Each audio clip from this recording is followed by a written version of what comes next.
Some viewers may find this disturbing. Viewer discretion is advised. Hello and welcome to Autism Squeaks. This episode is going to be about Mr. Enner and Growing Around, a cartoon YouTuber's failed cartoon series. If you're new to our edutainment presentation podcast YouTube video, we cover very niche things we are both very interested in. Hyperfixations, if you will.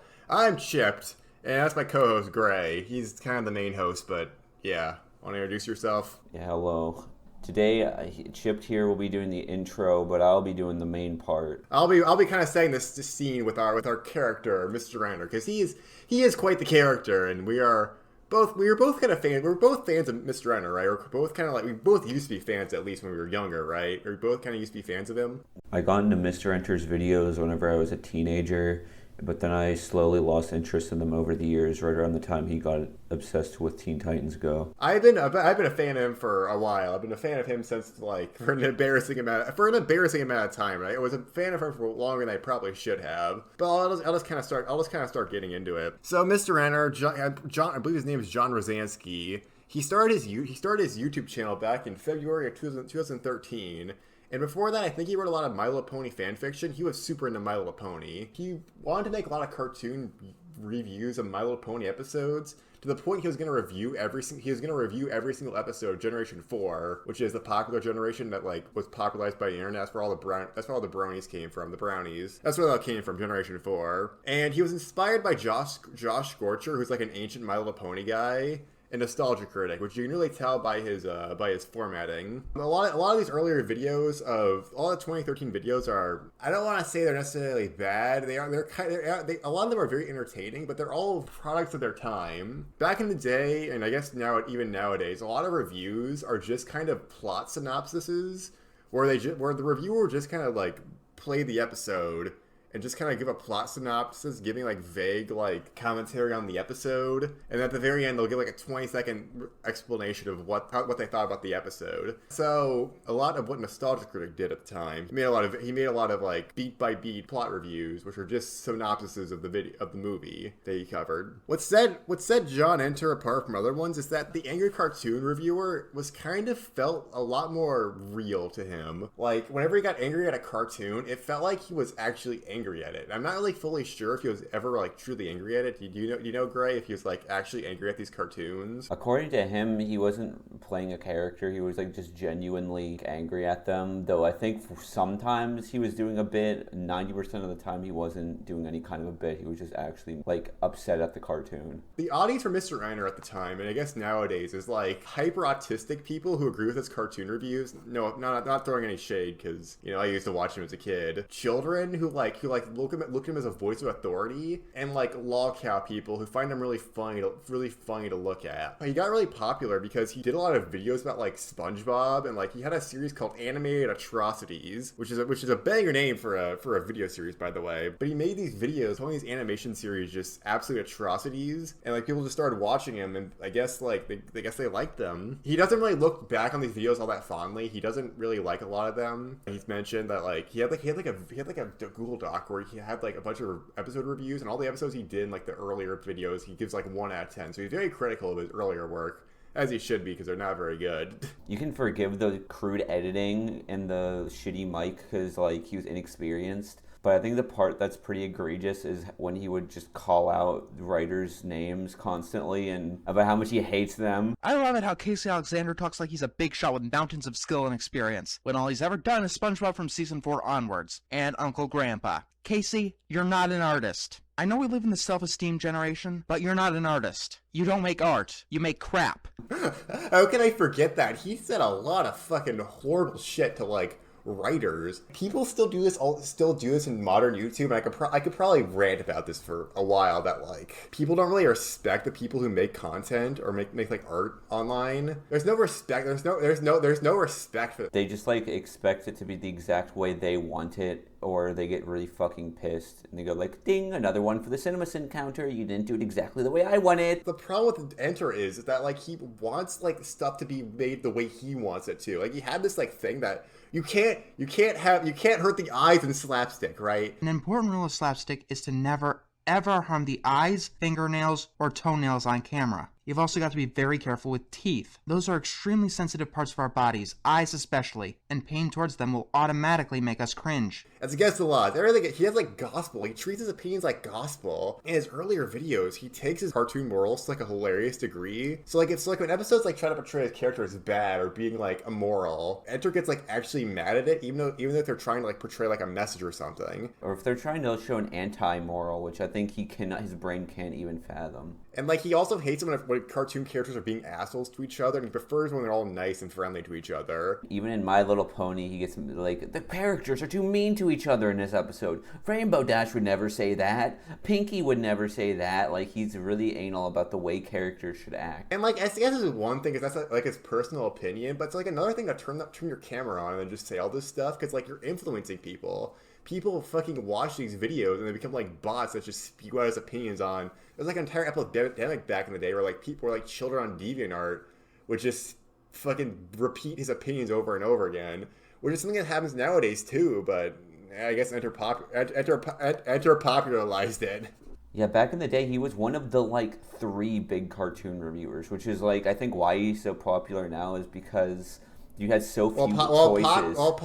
Popular with an asterisk, because he's kind of a dead channel these days. Well, not necessarily dead, but like... Well, I guess that's why he's built up the, like, amount of viewers he has. Because, like, honestly, his content isn't even, like, that unique. It's just, like, the right place at the right time, because, like, people were becoming interested in, like, this episode I remember is kind of shitty. I'm going to look up a review of it, and then his review would come up. Just kind of, it would be junk food for them, basically, where they would agree with the opinion. They would just kind of mindlessly agree with it. And this stuff happens nowadays, too, but it was especially bad back in the day. Enter nowadays has been trying to, like, I don't know, reinvent himself, but, like, I don't think he's fundamentally changed too much. Like, his editing is better, but I'd still argue that he's, like, not the best at arguing his points. I don't really see where he's coming from on a couple episodes. There are some videos I really do like, and I think we'll get into that a bit later. But in general, I don't think he's a very good critic. I overall agree. I think his videos are charming. Like, they are kind of fun to watch and sort of riff on. Just to watch, like, how, like, heated he gets over these SpongeBob episodes. But, like, as actual critiques, they suck. I feel a little bit bad honing in on just Mr. Enter for this, because I know a lot of YouTubers. I think a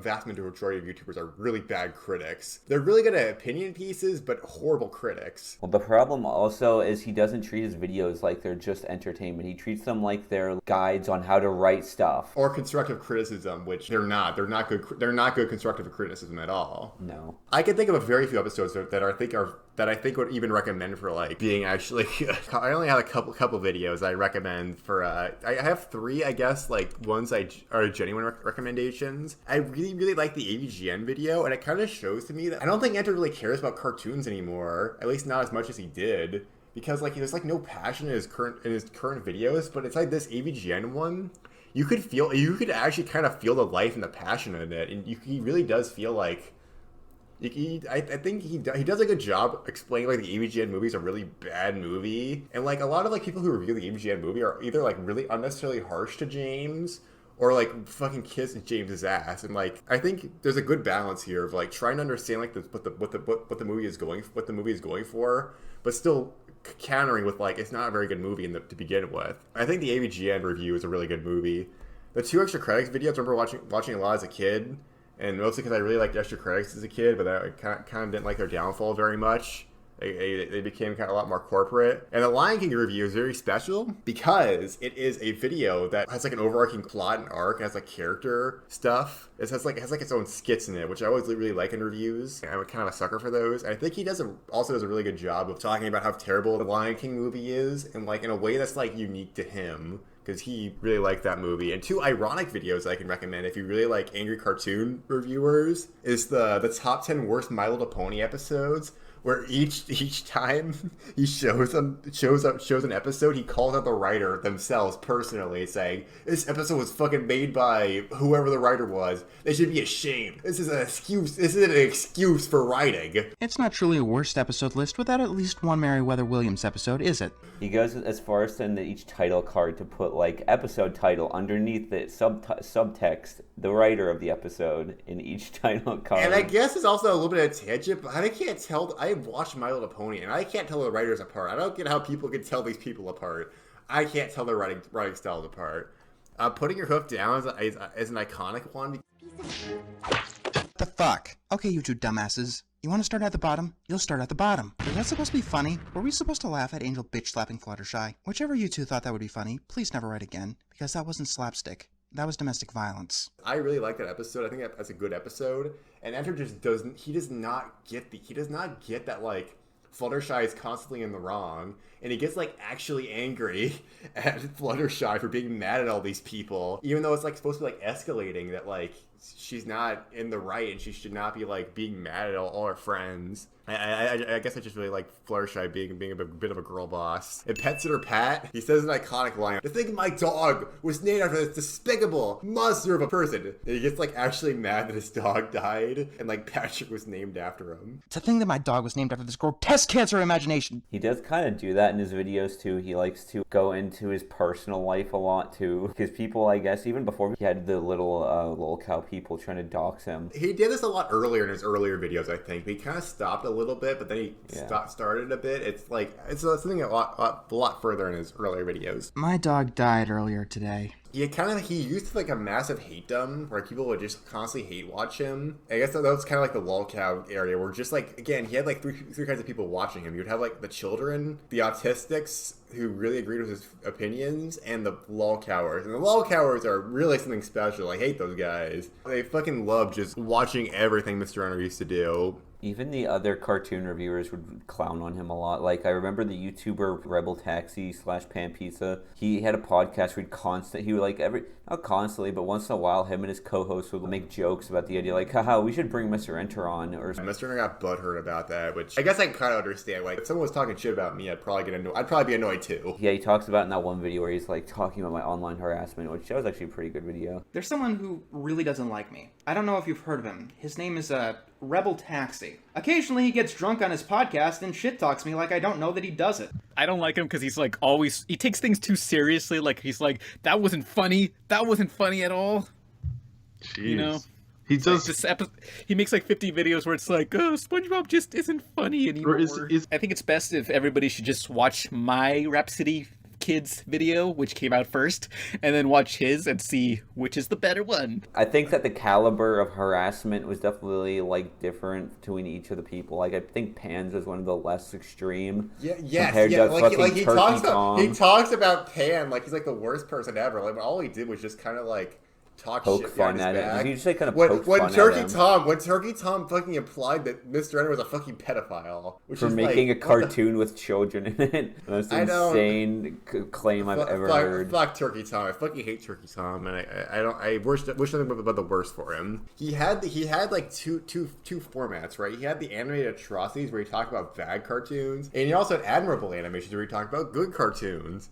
But at one point in like 2020, like 2019, 2020 was going through his sad boy arc. He said there was no more good cartoons anymore, so he stopped making admirable animations. He literally quote for quote was like, no more good cartoons are coming out. And admirable animations is over. It's Jover. And he's like it's done Jover. with it. He has like other stuff he wanted to do, like Laundry Break, which was his like, I don't really know what the format was gonna be, but that's what the ABGN movie was based off of. He had like Mixed Messages, which was supposed to cover like cartoon morals and how like the first episode was like against like swearing and how like I don't really get it, but like he said like swearing was like kind of like the moral of swearing was like not a great moral when it was ever teaching cartoons. Again, a very moral centric guy for some reason. I don't really get it. He has like a tendency of starting a series and then never continuing it. Just like us. But he's like particularly bad about it. So like any series that's not admirable animations or animated atrocities, there's maybe like a 90% chance he's not going to go past 2 episodes. There was cartoon quickies and some other stuff. Yeah, he doesn't really do formats anymore because I guess YouTube just doesn't. He's just better off not making a format anymore, which is a little unfortunate because I like the format. I like how he did like episodes of. I like how each episode of Animated Atrocity was like its own thing. It wasn't like it was like a thing. Anyway, we're gonna get into the political stuff now because this is generally where a lot of his heat comes from, and like it's also a little bit awkward to talk about because it's all political. But I'll try to do my best to be as even-handed as I can possibly be. He said in his Homer Badman video that he would rather be accused of rape than be raped, which is I mean, it's quite the statement. I don't really know how I feel about that, but it's interesting perspective, I guess. His most famous controversy was during when Turning Red came out.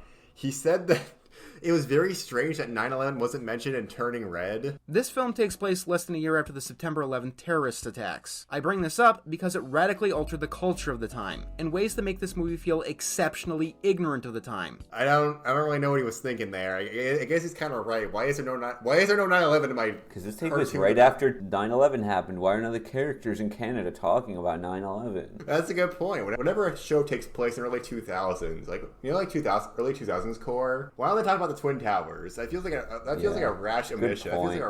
That's a good point. Those cartoons, there's like all this new wave of early 2000s core stuff needs to start integrating the Twin Towers, like fucking exploding into them. Oh my god.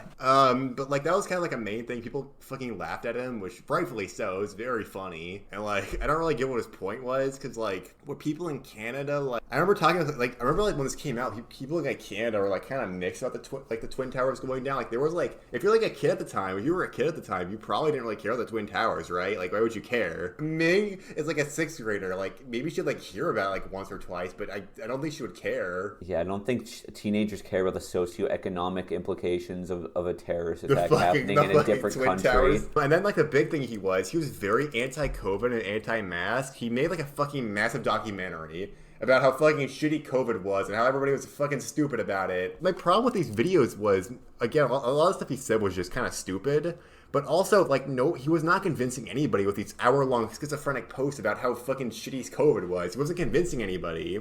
He just was screaming into a void. Like, people listening to the cartoon guy aren't going to want to hear his political opinions, and it took a while for him to really realize that. Making those videos in particular burned bridges with a lot of his art friends he had he made off TV and art and stuff, who were like he was collaborating with. So that was like a horrible thing to do for a multitude of reasons, completely destroying his whole online image. His tone is impossible to agree with in any of his COVID videos. So unless you're already in the conspiracy or like really against COVID, you're not convincing. He's not convincing anybody. He's just burning bridges. And then I guess he also made a technocracy video, which is just kind of like, I remember watching it as like a teenager and being like, yeah, this guy's really based. But like looking back on it, I don't think it's like the best thing he's ever made. I think it just feels like a lot of like fear mongering. Like, yeah, a lot of these companies that control us, they're all really shitty, but like, should Mr. Ender be the one telling us this, really? I listened to a bit of it, and I was just kind of, the implication I got was, okay, so he's saying big companies suck, the internet sucks, and that's it. It's just like that for like 9 hours. It's like, okay, I get it. It just kind of feels like blackpilling. I don't think it's necessarily horrible. I think it's better than the COVID videos, but I think it's a little bit overhyped. I don't think it's that good. Are there any more controversies? He had like a lot of early My Little Pony controversies, but nobody cares about those. Those are all the big stuff, right? Any more stuff I missed? He beefed with some My Little Pony people, but that doesn't really matter anymore. Yeah, I don't really care. All those people are off rotting gutters or watching. They're all alt-right, or they become gay furries. That's the pipeline of being a brony. That's the pipeline. And I think that's about all the stuff I wrote down. I don't really have much. I think it's any closing thoughts on Mr. Ender. Besides what I have to say about Growing Around, and I think you about covered everything. I still have I still think I have a soft spot for Mr. Ender, but I don't think his content has held up that well. I wish he would just cover anything besides cartoons, because I think his non-cartoon videos are pretty good. And I hope for the best for him, I think. Now that we've introduced Mr. Enter, we're going to get into the meat of this video, which is his project Growing Around. When you think about this guy who's incredibly critical of all the stuff he reviews, how good do you think his cartoon is going to be? It's going to be great, I swear, because like all critics out there make the best like media, right? Well, that's funny you say that, because it doesn't fucking exist, because nothing came of it.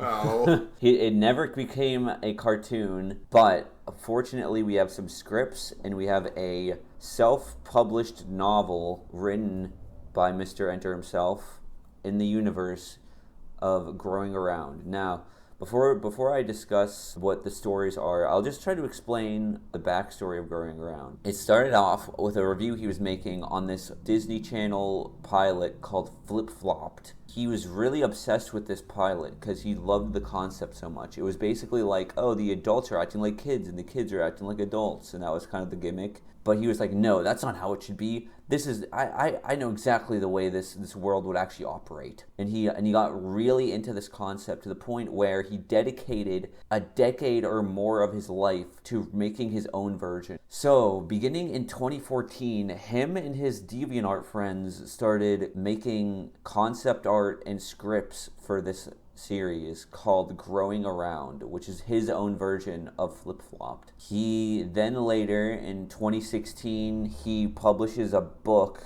which is called Growing Around Party Panic. The book, it takes like elements from the scripts, but he expands upon them and like combines them because the scripts were pretty short. The ones he was writing in 2014, he turned it into a book that is 160 pages long. How many scripts were written for Growing Around? It's hard to quantify because most of them are lost because there's also a bunch of different versions of them because he was posting them on his DeviantArt because of later drama. Which he deleted. Didn't he delete? Yeah, because of later drama, he deleted his DeviantArt. According to Mr. Enter himself, he had 175 planned, and then according to Daft Pina, there's 71 that exist. I don't know where the fuck Daft Pina got that number from because I can't find these scripts. And basically he had 6 seasons planned in script form that went nowhere. I would say in total there's about like 25 scripts, including like the alternate versions you can find. Initially the concept was he's going to start up a Patreon and he's also going to use the funds from the self-published novel, combine those 2 funds together, and he's going to fund a comic series. And then eventually he changed from wanting to make it a comic series into animation. From the start, he was like unfocused on what medium he even wants this to be in. He's just jumping from here, there, and everywhere. He's like, no, it's going to be books, no, it's going to be scripts, no, it's going to be comics, no, it's going to be an animation, no, it's going to be an animatic. And he's just like, him and his team can't make up their minds on anything. And eventually there's an Indiegogo started in 2018 by Mr. Enter as a result of him having a near-death experience that year, so he was like, well, fucking carpe diem, I'm gonna make a Growing Around pilot. The show that I call Growing Around. It's planned to be a cartoon about an energetic and wildly imaginative little girl named Sally Dunn as she navigates issues of family, friends, and her typical daily life in a world where kids make all of the rules. They run the schools, the homes, the towns, and the countries, but it needs your help to come into existence. This show is a culmination of 4 years of work. I've been at it writing dozens of scripts and fine-tuning the world and the characters to perfection. This particular crowdfunding campaign will be for the pilot episode entitled Max's Many Birthdays. After it's produced, I'm going to give the series Growing Around its own Patreon to keep it going. The money that's being raised is going to go entirely into the show, mainly the animation budget. So he creates this Indiegogo with a $350,000 goal, which most of it was going towards like animation, because the problem was he wasn't basing it off other indie animations, the funding. He was basing it off of Fox and Family Guy, how much that costs. He thought his pilot was going to cost as much as a Family Guy episode to animate. Because he doesn't know any animators. Because he can't just be like, oh, I'm going to ask my animator friend to animate this whole thing for me, and then I'll pay them like pocket change. Hey, I'll pay my friend like $20,000 to like... I'll pay them in $350,000 of exposure. So then, as you may have guessed, it fucking failed because nobody wants to give Mr. Enter $350,000 for a cartoon. I could go on about this too, right? It's like ridiculous to me for some guy, like not even an animator, like a writer, to go out without like a team established or like any like concept art or like anything, to ask like a shit ton of fucking money and then just like expect like so much money to be thrown in. Like there wasn't even like a test animation or like characters or a finalized concept, like nothing.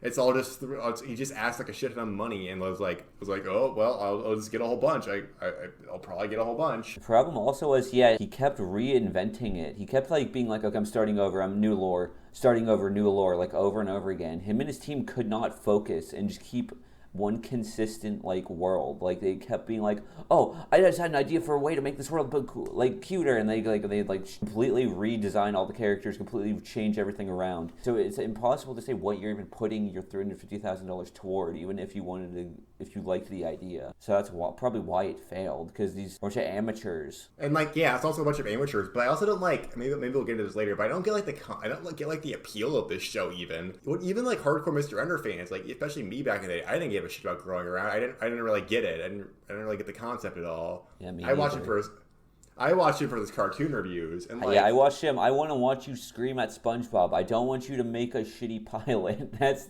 literally the thought that went through my mind. This wasn't even like a full series. This was one episode. This is one complete episode for like so much fucking he implied that basically each episode would cost $350,000, which is absurd to imagine because he wanted to plan hundreds of episodes. So I think he just assumed that some wealthy entrepreneur just throw money at him. Like, I'm sorry, this isn't the era of fucking like Ed Wood where like some guy can just make schlock and be like, and if you just like are a good enough salesman, some guy will just throw $1 million to make your project. That's not how this fucking works. You need to like know an artist or something. Like you need to like you need to have like a dedicated team. You need to have like a dedicated vision. You need to have like I remember watching it's like Kickstarter things fail all the time. It really sucks when it happens. But like even if Mr. Ender got the money, nothing would ever come out with this because like there was no clear vision. There was nothing. There's nothing to go off of. Something funny. There are two little bits of funny drama that happened as a result of this an Indiegogo failing. First of all, he just straight up lied and he said he would return everybody's money if he doesn't get the funding goal, and he just didn't. So the $10,000 or so he got, he just kept it, and he was like, well, we're just going to put this towards an animatic, or we're going to put this towards a novel, or whatever the fuck. He just, like, lied. Which was completely fucked up. The fact that he didn't refund the money is fucking fucked up. And, like, nothing ever came of this anyways, so, like, what the hell? And so he very poorly explained the premise of his series, too.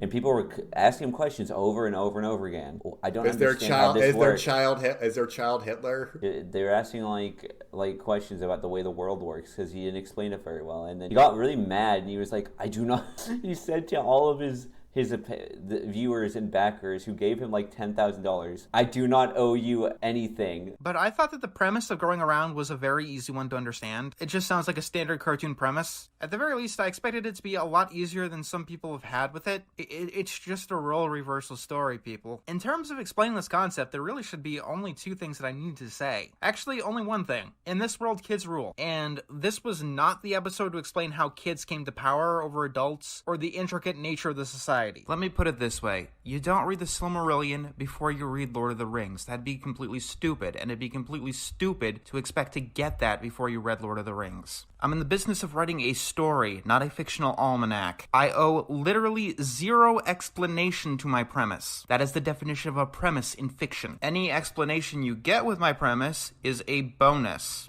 Yes, you do. Yes, you fucking do. And I do not owe you anything. After they gave him $10,000, just like being told to basically fuck off for asking questions about the project they're trying to fund. So that's enough about the Indiegogo. It was a complete shit show. He claimed he wanted to make a Patreon, like I said, and he's going to use the ad revenue from the YouTube videos for later episodes, but that went nowhere because no videos came of this, except for like an unfinished animatic, which was just made by people without Mr. Enter's consent, like on the team. StarGiant wanted to do it as like a birthday gift for him, and he didn't like okay it, and he got really mad about it. You got paid fucking nothing. The artist got paid fucking nothing. Would had to do it in like 5 days or some bullshit. Because StarGiant was organizing it. He did a shit job of organizing the animatic and underpaid the shit out of the artist and gave them a really short deadline because they're like, oh, by the way, his birthday is in like a week. Could you do like 30 minutes of an animatic right now? And then they like rushed to do it. So it didn't get very far into the animatic. It was like only like an incomplete animatic. So the TLDR, people on the show, working on the show, Mr. Enter and crew, they were like really enthusiastic about making it, and they loved planning it out and coming up with new ideas constantly, but there was no focus and nobody that actually wanted to do the brunt of the work, like the actual like art, like the actual storyboards or the actual animation, and they didn't really have any dedicated voice actors or anything. So at the end of the day, it was just a bunch of fanfic writers basically writing a bunch of collaborative fan fiction for Mr. Enter. Basically, into a pipe dream at the end of the day.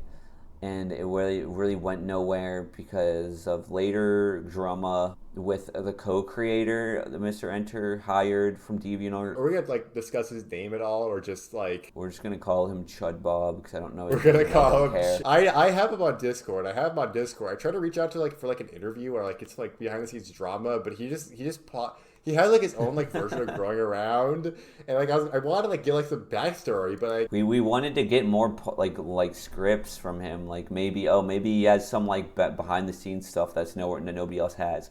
But all he did was plug his own comic that nobody cares about, that like Mr. Enter had nothing to do with. It's like, okay, dude. Nobody cares about Chud Bob's comic. People only like growing around because Mr. Enter is making it. With you making it, nobody gives a single fuck. And like the concept of growing around is like the only reason why anyone cared about it is funny Mr. Enter cartoon reviewers making it. If anyone else was making the cartoon, nobody would give a shit. But the reason we called him Chud Bob basically is because he, on his Twitter, did some very unsavory things about trans people and Jewish people. Jews. He hates trans people and Jewish people. He started posting a lot of that kind of stuff. Chud Bob fucking hates Mr. Enter now. And, like, was like, he had like a fucking like meltdown like when he was let off the team, was like, fuck you autistic asshole, and like was like being unhinged in like his DeviantArt.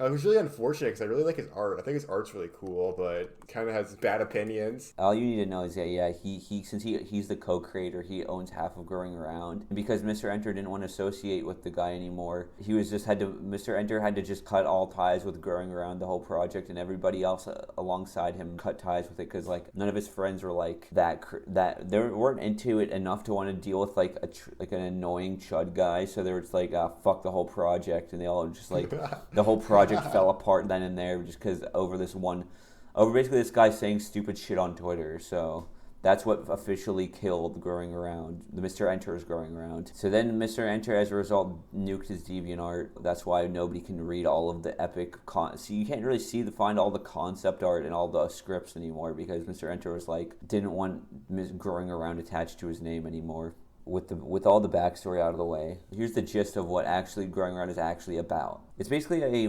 alternate Earth where kids rule the world, and the parents have to like listen to all of the rules of the children, and the whole world is designed by the kids themselves, and all the kids have the jobs that adults would have, and adults go to this weird, creepy kid school where they learn how to be creative and use their imagination. When Mr. Enter was asked about how this world even came to be, like how did kids come into power, he'd always say this one anecdote that does not explain jack shit. He'd always say this one anecdote about how, back in the dinosaur days, kids would crawl into little holes that only kids could fit into and kill the dinosaurs. So that's why kids are the ones that run the world in the modern day. What's the in-universe explanation for why kids are controlled? Alright, so back millions of years ago, the adults were trying to fight dinosaurs but couldn't fend them off. So, in the caves, after the grown-ups were basically dying and they thought everything would be ending soon, the kids see a mouse run into a hole and one of the kids chases it, basically clonking his head on the wall here. The kids use this as an idea and take their small size into consideration, and they start digging holes that the dinosaurs are too big to get into, and they use that to fight them off. Which I don't know how that explains anything. Do I need to explain how that makes no fucking sense? Or like, is it self-evident? Is it fucking self-evident? That makes no fucking sense. What does being able to kill dinosaurs have to do with who gets to do the jobs in the present day after the Industrial Revolution and shit? It doesn't make sense. How did kids come up with the Industrial Revolution? How was anything invented? How is it socially accepted that a bigger, stronger adult is not able to just kill all the kids?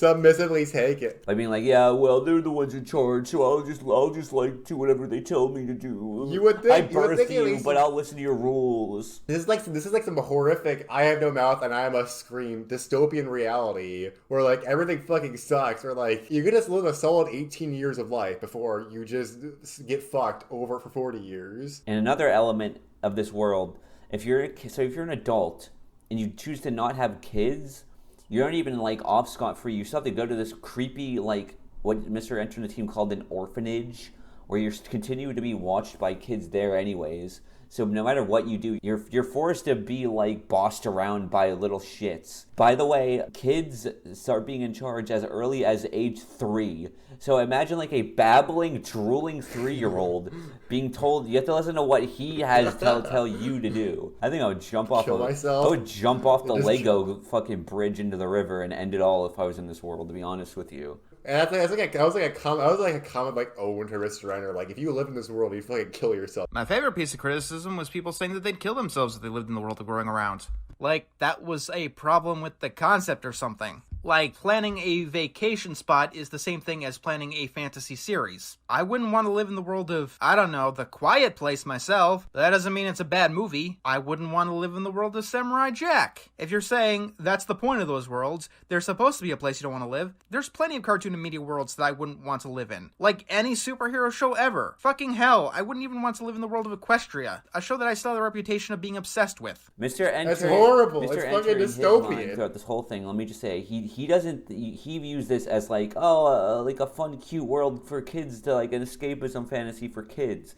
Okay, 2 things. Do kids really that many kids watch your videos? And do kids care about growing around? A couple do. No. No, none of them do. So, None of them 2, do. what would an adult have to say about this hypothetical world? It's fucking horrifying for any adult, but he doesn't seem to understand how horrifying it is. Like his entire fucked up world would even work. I could see this actually working for like a fucked up dark comedy where everything is horrible and it's like a horror dark comedy.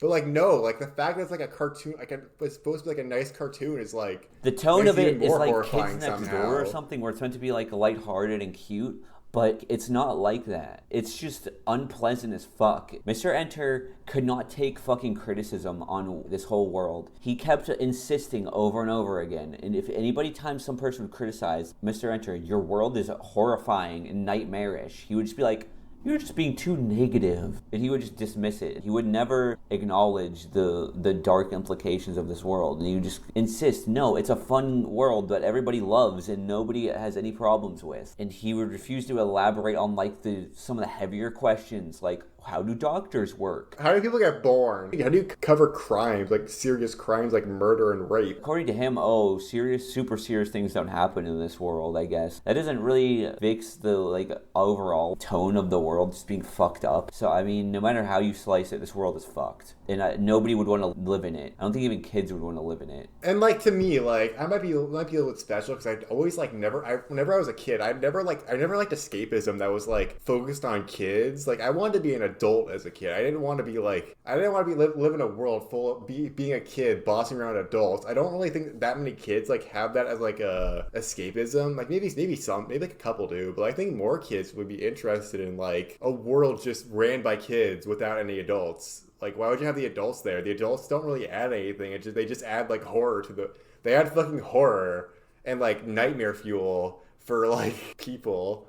I can imagine seeing this and like fearing growing up because I'd be fucking bossed around by children. They didn't talk about that in the scripts, by the way. We'll get into that. I've talked about enough about the fucking premise in general. I'm just gonna get into some of the characters and some of the notes I have on the actual scripts themselves. The series is primarily about this one family, the Dunn family, in a place called Summer Way in the country of Americandy. Because all the world is fucking named stupid kid shit. So everything is named dumb names. It stars Sally, the daughter. She's like an 8-year-old, but the way that Mr. Enter writes her is that she clearly has like anger issues and takes it out on the mom. And it's really disturbing.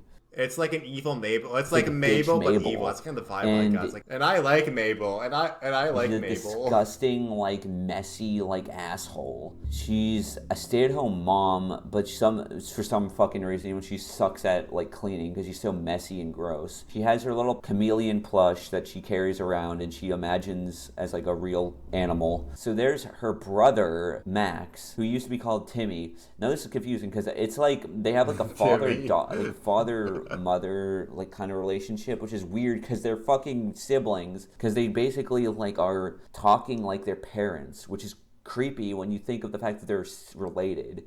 And I keep forgetting about the fact, they're just brother and sister. They're not in a marriage. Even though actually in this world, apparently kids can get married, which I think is weird, and I don't like that. There's Max. He's the son and the sister of Sally, and he's kind of boring. He's like the straight man guy who sort of is a bit nicer to the parents. He does kid stuff, basically. He's older. He's definitely older than Sally. His whole thing is he likes girly stuff, but he's like embarrassed about it. He's like the breadwinner of the group, and he makes the money for the family by working at a lemonade restaurant he owns. He works at his goddamn Starbucks, but with lemonade, which sounds really fun for a child. Then there's the mom Linda. She's like the most depressing character because she's a battered housewife. She's literally an abuse victim because she doesn't do that well in school because she's like, she likes adult mature things like reading history books and like doing boring and eating healthy food. That's like looked down upon in this world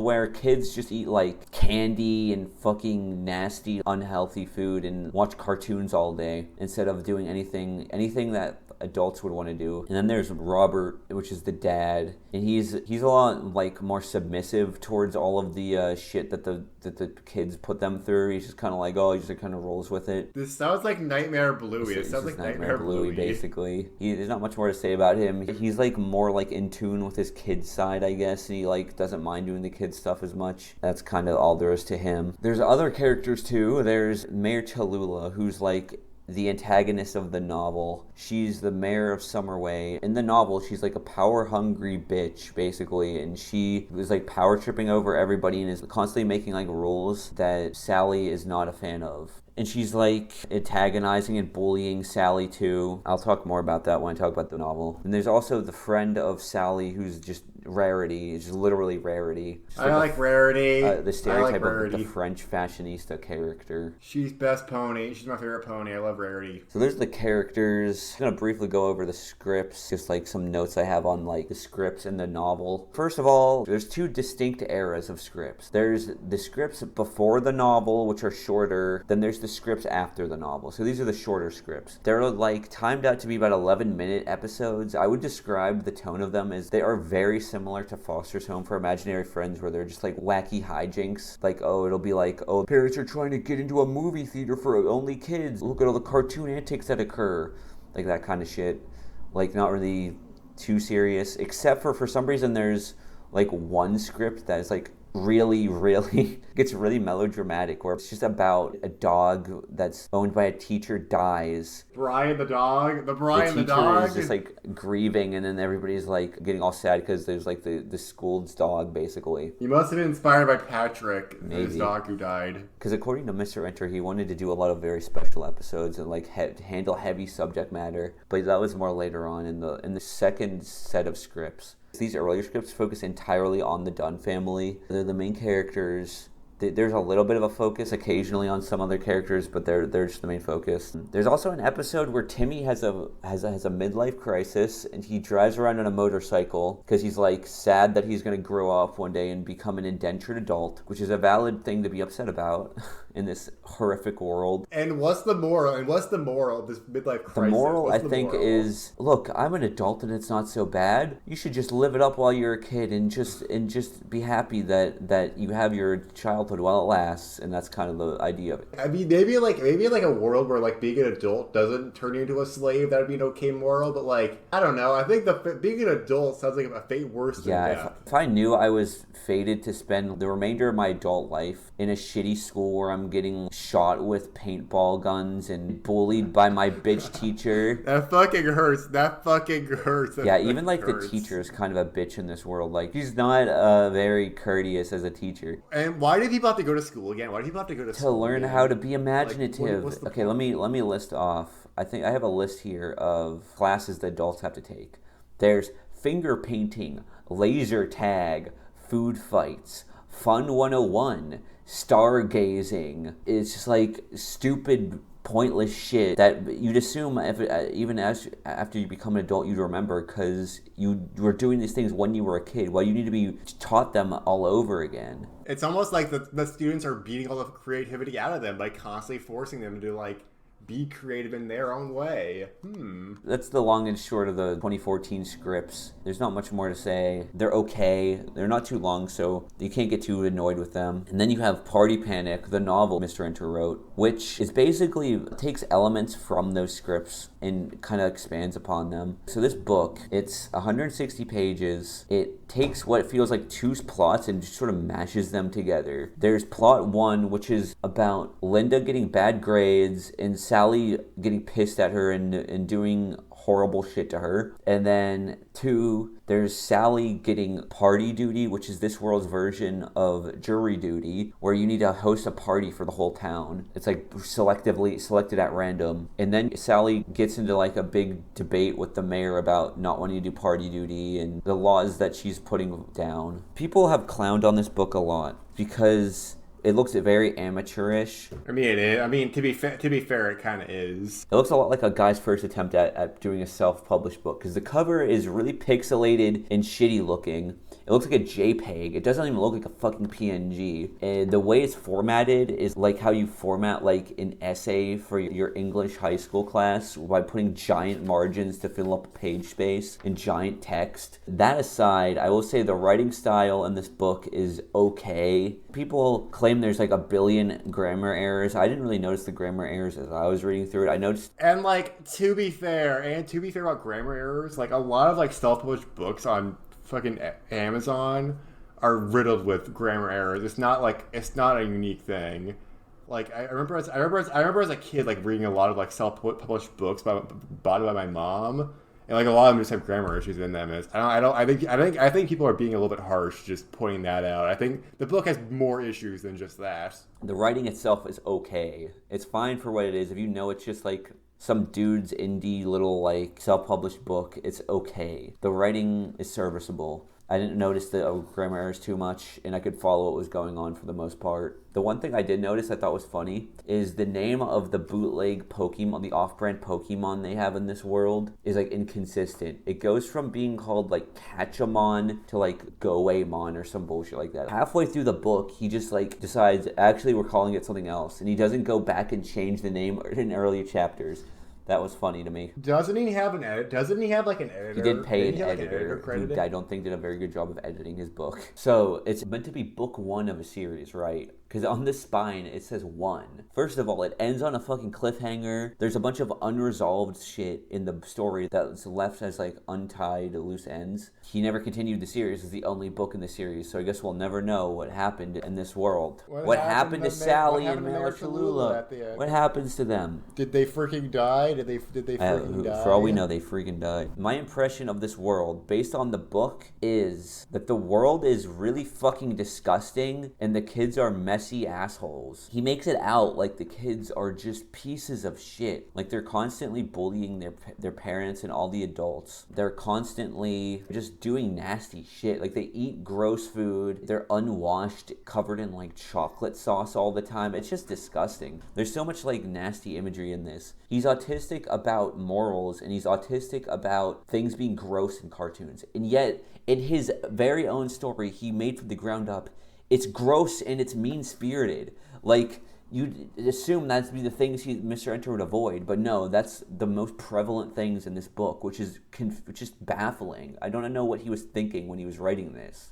Overall, the parts with the kids are fine, but then the moment adults come into the picture, you're just reminded of the horrific reality of their existence, and it's just like hard to read. It just suddenly the tone shifts from being like, oh, whatever, the kids are doing kid stuff. An adult will come into the scene, and you're like, oh god, what is going to happen to this adult? Oh god, what's going to happen to this adult? And it becomes tense and like really uncomfortable because characters are constantly punishing the adults for dumb bullshit. Here, I'm going to read an excerpt from this book, just from page 22 of the book. Okay, before I read this, I'm going to just preface this from the perspective of Sally, the daughter. I browsed around the room for jars of peanut butter and buckets of chocolate syrup. What could I make Linda do? I peered around the refrigerator. The old ice down the back of the shirt? Nah. This time she needed something special. The fuzzy zebra head on the wall looked down at me. Maybe I'd dress her up as one and force her to wear it all week. It goes on and on about like her contemplating, how am I going to punish my mother for getting a bad grade in finger painting school. It's just weird. It just has a weird tone to it where it feels tone deaf, where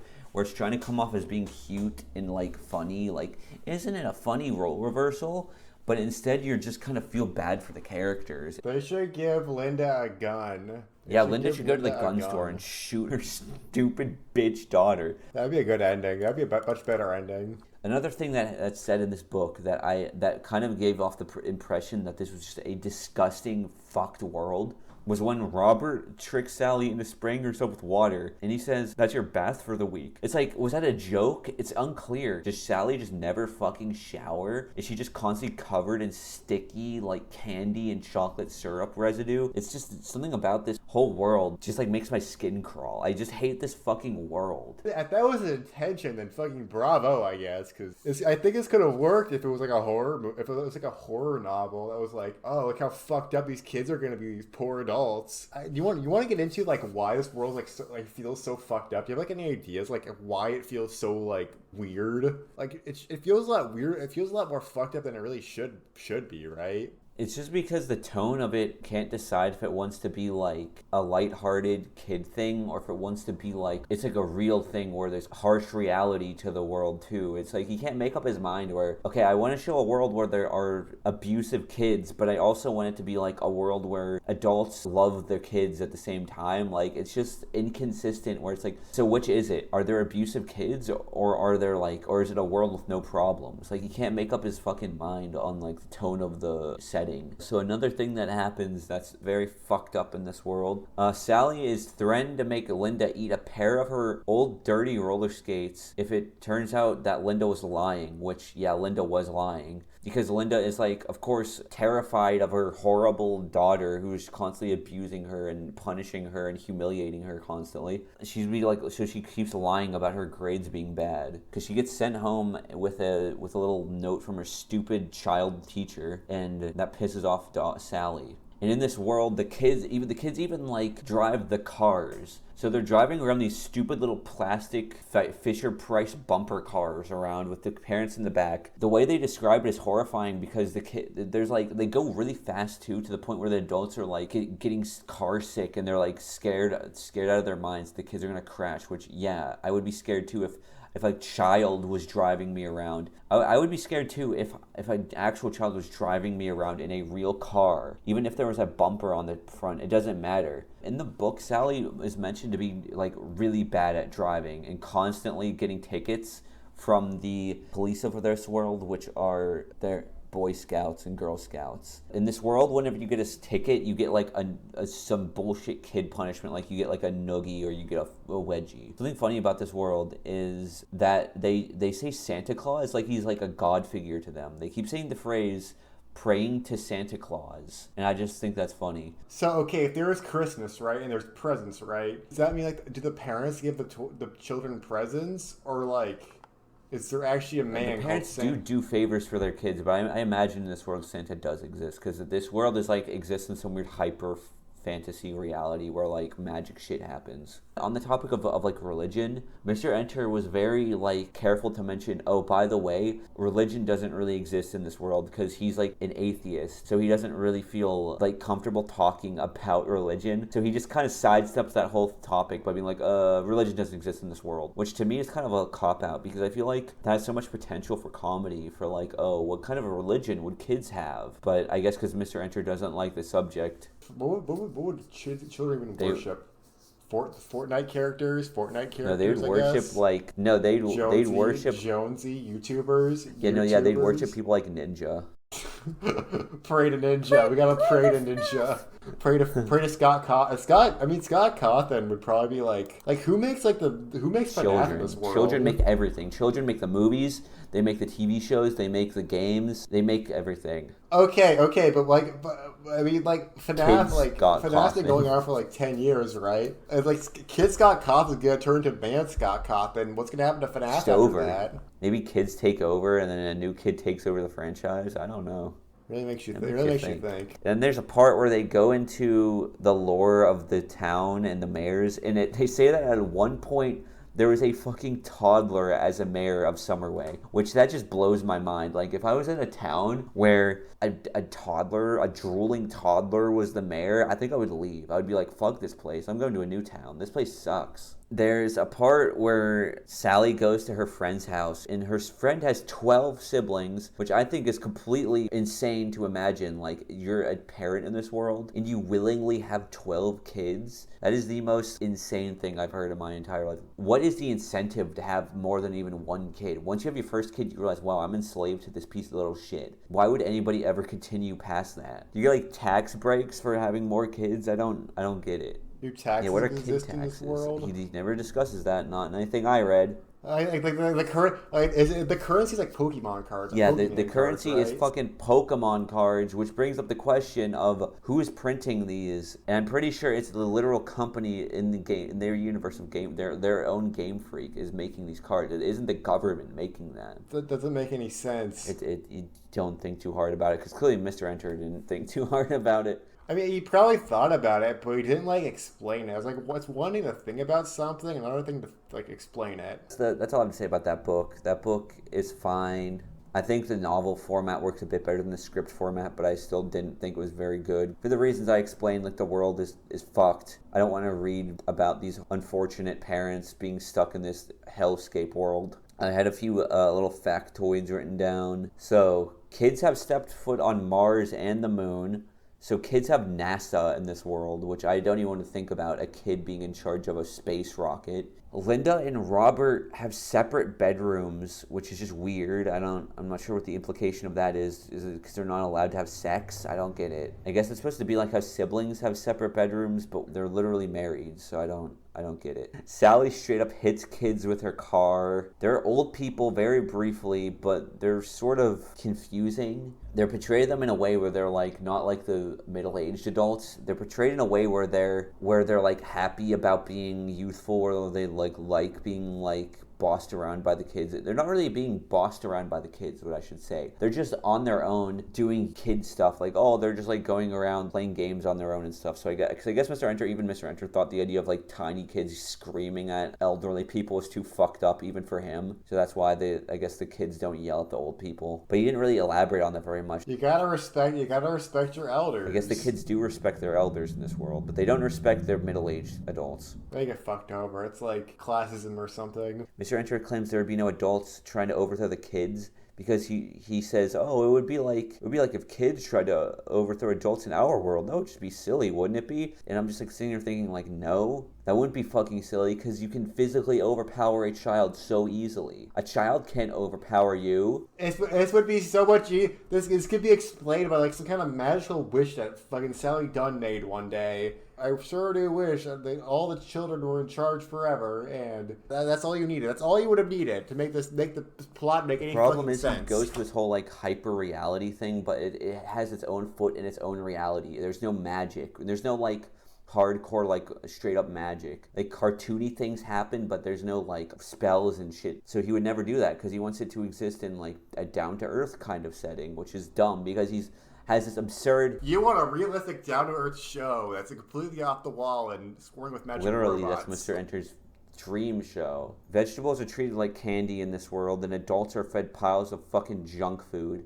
And the sugar is made to be healthy somehow, but he never really explains it. He just says it is healthy. Mr. Enter says it's healthy. The kids all have equal power in this world, but as you get older, you get less and less power. So as you get closer to the age of 18, you just become like, you're not allowed to have a job anymore. Kids have exotic pets like lions, which I would not want a child in charge of a fucking lion, that's for sure. Mr. Enter said climate change doesn't exist in this world because the kids are eco-friendly. Does coronavirus exist in this world? Does the Twin Towers Mr. Enter exist in definitely this said world? coronavirus doesn't exist because it's meant to be, in his mind, a utopia.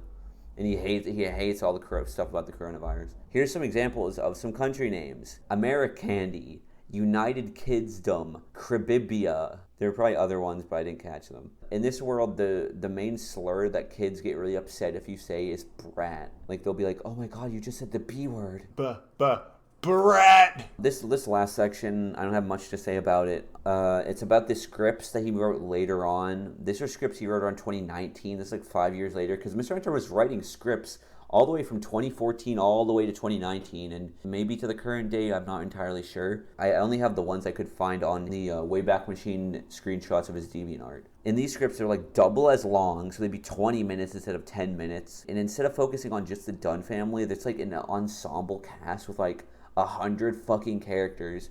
And I was just thrown in the middle of these like out of order scripts, so I was just confused as fuck when I was reading these scripts. And I was just like, what is going on? Who are these characters? Nobody's introduced. He just assumes you know who all these characters are. For one, I was confused about all the characters. And second of all, they're not fucking funny. They're just really like yappy and they're really wordy, and it's just characters saying walls of text, and it's just like not fun to read. So I couldn't even read these fucking scripts. I was just like, these scripts suck. I don't like these scripts.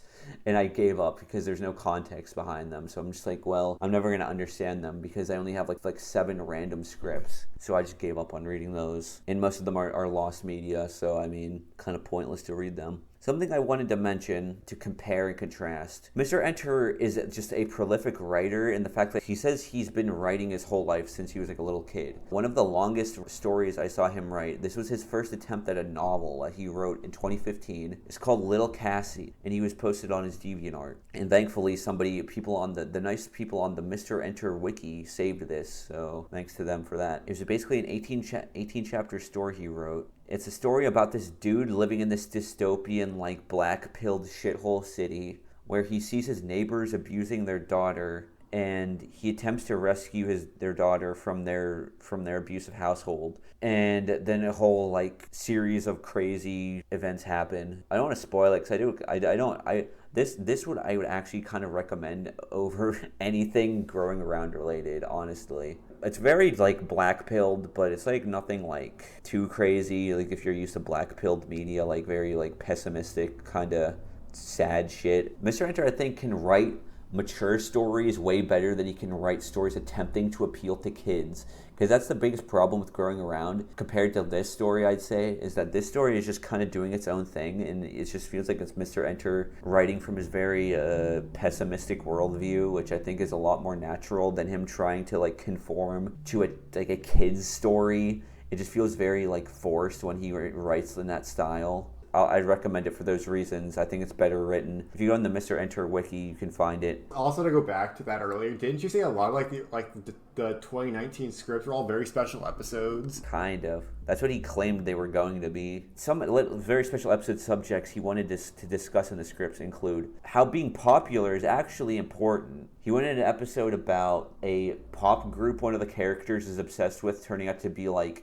basically get canceled and turn out to be bad people. You already know about the episode where the dog dies. He wanted to cover all kinds of very special topics. He was like, every other episode was going to be a very special episode, which is confusing because he wanted this to be like this utopian fun world. So I don't know which. Bro can't pick a lane, basically. He wants to have his cake and eat it too and have like every tone possible. To wrap up Growing Around, in current day, Mr. Enter is working on his own legally distinct version of Growing Around called Kids Rule, spelt Kidz space ROOL, but it has yet to go anywhere. So far, all he's posted is his own concept art, because all of the people who are working on Growing Around left the project either because of Chud Bob or because the COVID videos Mr. Enter was making. So he's kind of on his own at this point.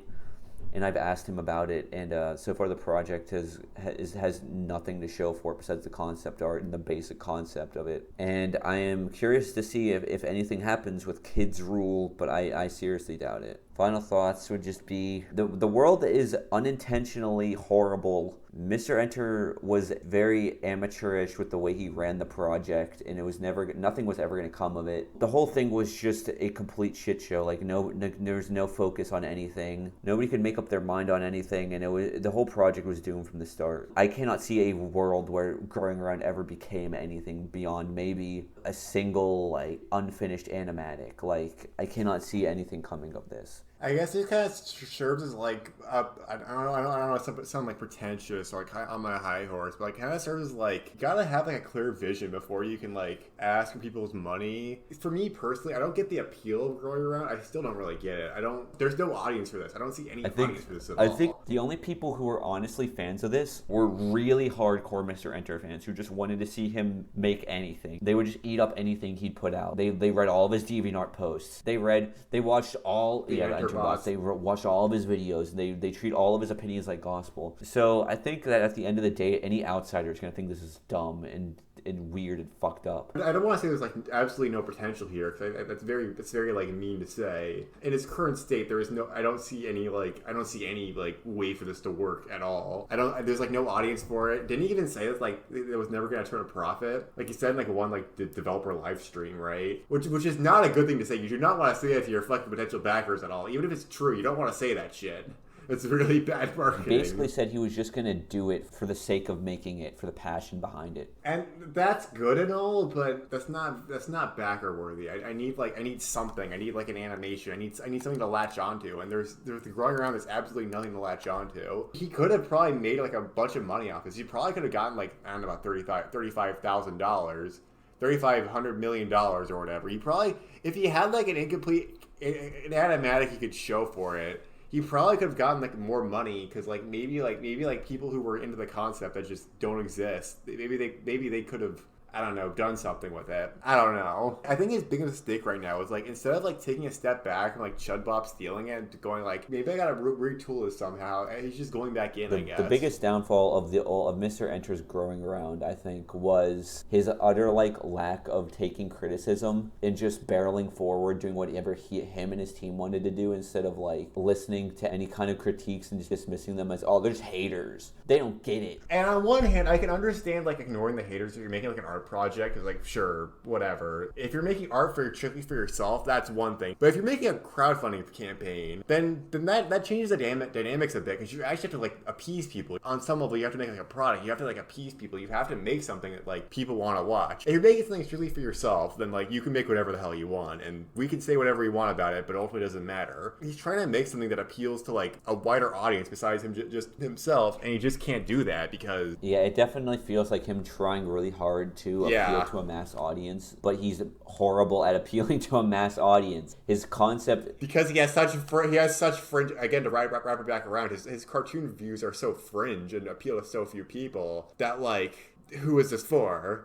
I don't know. Basically, this is just a cautionary tale of like all the things to not do with your creative endeavor. Which is really mean to say. Don't but crowdfund your weird passion project only you care about. Take criticisms. Not even fully that. You can fund your passion project, but you just gotta have something to show for it.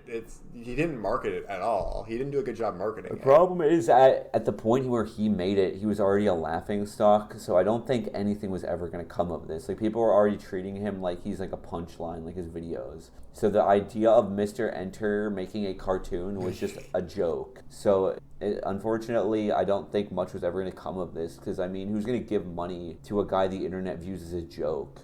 What do you think is going to happen in Kids Rule? Do you think it's going to happen? Do you think anything is going to come of it? Is it going to be a comic? Is it going to be an animatic? Is it going to be an animation? Is it going to be a novel? Is it going to be a script? It's never going to come out. If it ever does, then I'll eat my words. I'll eat a roller. I'll eat a roller. What did the mom eat again? I'll eat rollerblades if an animation's ever released, okay? I can see maybe like him writing something in text, but it's not going to be anything outside of text, because other mediums require collaboration, and Mr. Enter has no fucking creative friends left. He doesn't even need necessarily collaboration. He just needs to like learn to draw really, really good. Yeah, really, he has really begun to draw again. Something I will say about Mr. Enter is he used to draw his old thumbnails, which I love his old thumbnails, but he kind of stopped drawing, and then he only draws once in a blue moon, which I kind of respect this direction he's going with his little project of Kids Rule, that he's actually doing his own concept art, and he's making it from the ground up, which I was like, okay, it's cool. Instead of getting your art friends to do it, you're actually doing Shutty Bob. You're using your own two hands and drawing your own shit. I can respect that. So we'll see if anything comes of Kids Rule. I'm seriously doubtful anything will come of it. He has a full fucking YouTube channel to manage. He's got like drama. He had the fucking saber fart drama he had to deal with. Yeah, he's a busy man. Too much time yelling at cartoons. He has no time to make cartoons. And that's how we ended off. I think he spends too much time yelling at cartoons to actually make a cartoon. Do we have anything to plug? Do we have anything to tease? No, I don't. I have absolutely nothing. I'm fucking still working on the fucking Dave video, which will be on my own channel because it'll be a slightly different format. But that's it. Everybody, stay cool. Goodbye. or stay not cool. I guess. Goodbye. So hey, I'm just going to throw in a little addendum here. I'm not really sure this is going to be thrown in at. It might be a little bit sloppy, but I'm just going to kind of go over kind of a little thought I had while researching Growing Around. I'm saying instead of Gray because this is kind of my thing, and I don't really want him to be thrown under the bus because this is kind of my thoughtism. But it's not completely unrealistic that Growing Around is some kind of escapism for Mr. Renner, right? He's always kind of alluded to having a really bad childhood. He sometimes talks about it in videos that he didn't really have the best childhood. But I think that there could be a part of him that thinks that he had a really rough childhood and he really missed out on what he kind of was owed. Like he talked about not having really any friends, or parents hated him and school hated him. He had a lot of bullies and nobody liked him. And for a time, Enter actually may have considered himself transgender, especially when he was like 18. I remember him saying that in a certain video. And I think I thought I had was maybe Sally Dunn could be kind of like a self-insert in a sense. Like Sally's the kid that Enter wanted to be, and Max or Timmy was the kid that Enter actually was. He never really talks about any positive adults like when he was a kid. So this might be like he might have thought as like a kid that like, oh, I wish I could rule the world, and then years later he made up Growing Around. Some kind of thoughts I had. I don't really mind if like Sally's a self-insert. I like self-insert characters, but incoming bonus lecture. Okay, so now that we're at the end of this lecture, we're going to give you a little bonus mini lecture about StarGiantProductions, who is Mr. Enter's best editor and strongest soldier. I was John's best editor. The only other editor that was as good as me was Crimson Mayhem. Rebecca was my worst editor. Before we dive into it, we kind of need to discuss StarGiant a bit. StarGiant claimed to be transgender during, like, his stint at working with Mr. Enter. But recently, looking at the StarGiant video, like the archive channel that uploads a lot of his old videos, there's apparently a post saying that Rebecca, or his old name is now Ryan, and he's not transgender anymore. So I'm going to refer to him as a he and Ryan, because I'm pretty sure that's true. If it's not the case and it's proven that it's not that, I'm sorry, I guess. I'm very sorry if that's the case. I don't mean to dead name or be transphobic. It's just I'm just going off the information I know. Okay, StarGiantProductions. He basically somebody John Mr. Enter hired because he wanted to get more editors because I guess he couldn't edit by himself. He needs other people to do it for him. He just some fucking rando on DeviantArt asked if he could be an editor, and like Enter was like, yeah, sure, I'll hire you. Just a complete random on DeviantArt. And Ryan is not a good editor. He's a horrible editor, like the worst out there. Maybe I'm also very bad at editing, so I don't want to talk too much shit, but he is bad at editing. For an example, in the Nickorama videos, a lot of the earlier Nick cartoons are all in 4x3, right? Because it's old stuff. So when StarGiant put the clips into whatever his video editing software is, it turned like the aspect ratio to be 4x3. So now the videos are just 4x3, which is really funny. StarGiant claims that his best work is Certifiable Supersitter. I have no idea what makes that video so special to him. It's not a very good video. If I had to take a guess, he liked it because it was in the thumbnail. But overall, it was not a very good video. Are you gonna mention how he'd always just, without Mr. Enter's consent, like interject himself into the art of the thumbnail and into the video? I wasn't gonna talk about that too much, but yeah, he did do that, and Enter got really mad at that, but I don't really know why. It seems like kind of a communication issue because you presumably let him do it, right? I don't really see what the massive issue is. And like, Enter's not completely immune to like having his friends in the thumbnail. He's done it before, I think. He's done it like at least once before. So like, I have no idea what Enter's big issue is. But yeah, Ryan was apparently on the team. Like, nobody liked him, and he was just like really oblivious about like what he was saying. It was just kind of an idiot a little bit. It's hard to really say because I wasn't there, but like according to Enter, he's just really unprofessional. Didn't really do a good job. Was bad at editing. So Enter kind of kicked Ryan to the curb, and StarGiant got super salty about it. So he went on this massive tirade saying, "No, I'm a good editor. I'm John's best editor. You guys get all stuck in my cock." And he made a fucking 3-hour response video after some time about it. This video is just really incomprehensible, where Ryan just brings on like 5 of his fucking goons to say that I'm actually a good person. I'm not a bad person like Mr. Enter says I am. One of these parts is really iconic, where this fucking random ass girl with this weird voice talks about how StarGiant helped with the fact that our mom had a massive farting fetish and would like go to school and like embarrass her by farting. It's hard to really know what happened, but it's really funny and it's really weird. It comes completely out of nowhere. My mom only just started the book when suddenly she had to go to the bathroom, so she paused the reading and left. It took her 44 minutes to come out of that goddamn bathroom. Why? She was having the time of her life in there, farting it up, 'cause it helps keep the spirit of Thomas alive. My mom not too long ago went to the hospital for a heart attack. Why? Because she eats too many disgusting foods like Taco Bell to keep on farting and honor her dead ex-boyfriend Thomas. Enter kind of clapped back. He said, StarGiant's stupid. He fucking enabled a groomer and is kind of a weirdo.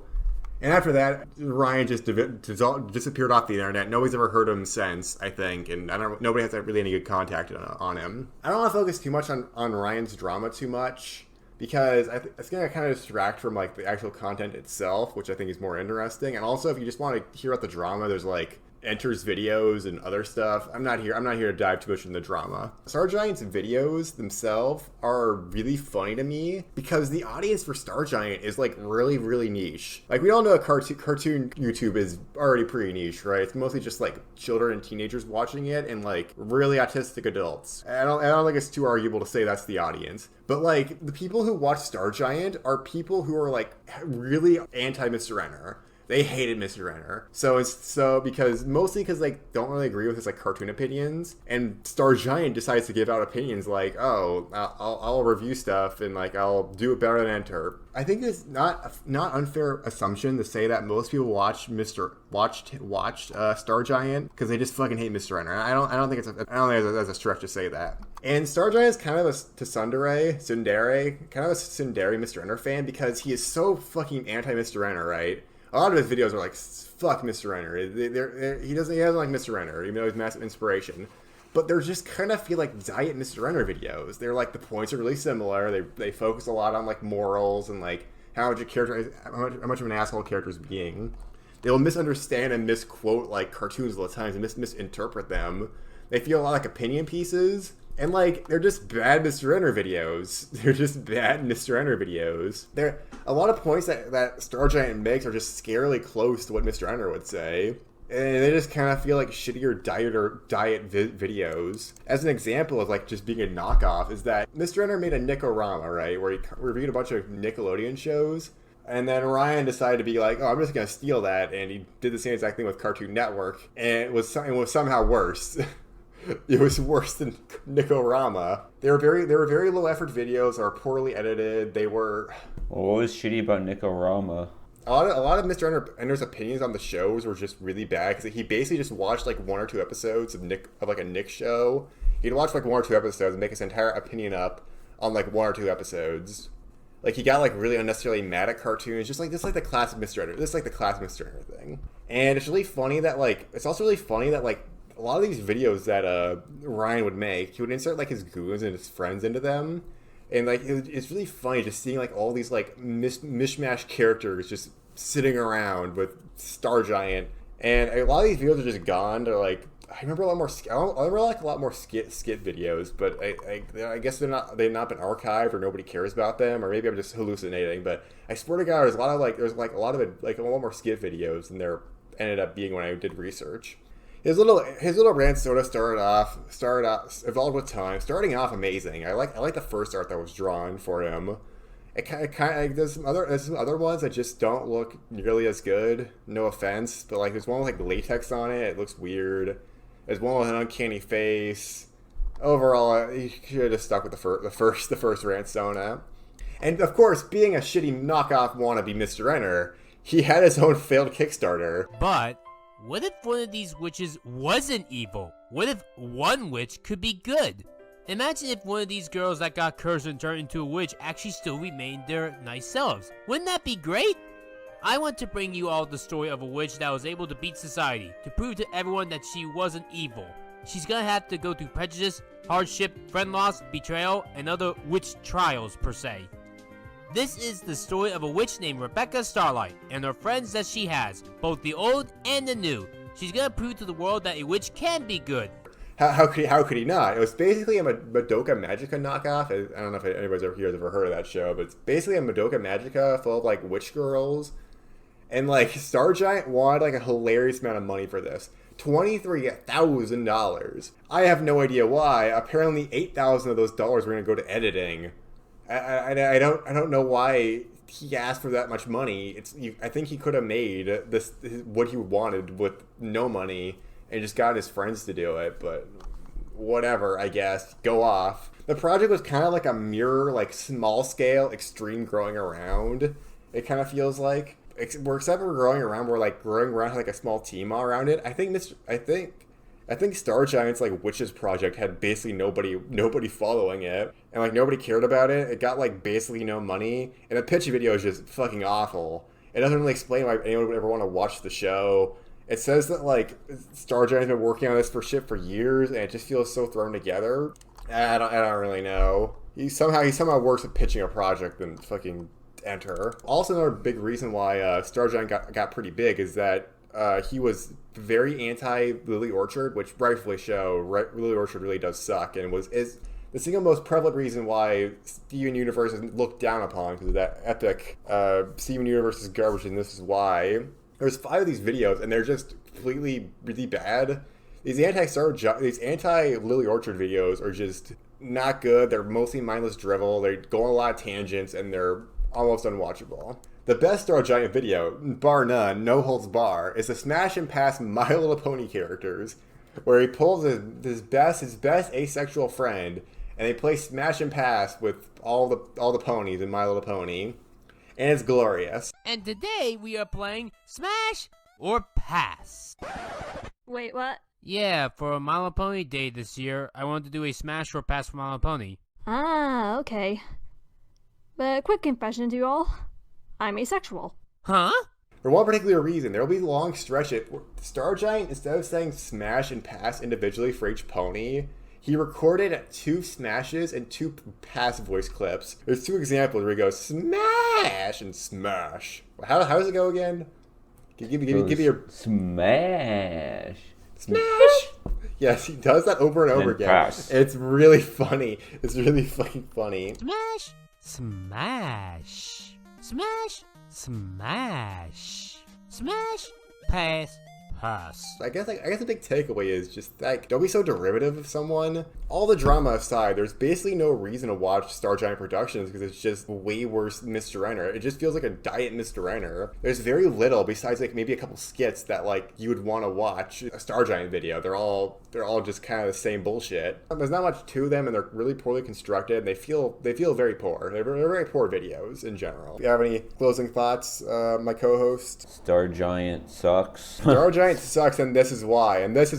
Yeah, my 6-hour video is going to be dropping soon, so look out for that. Yeah, everybody stay frosty. I don't really know. How are we supposed to end these? Smash.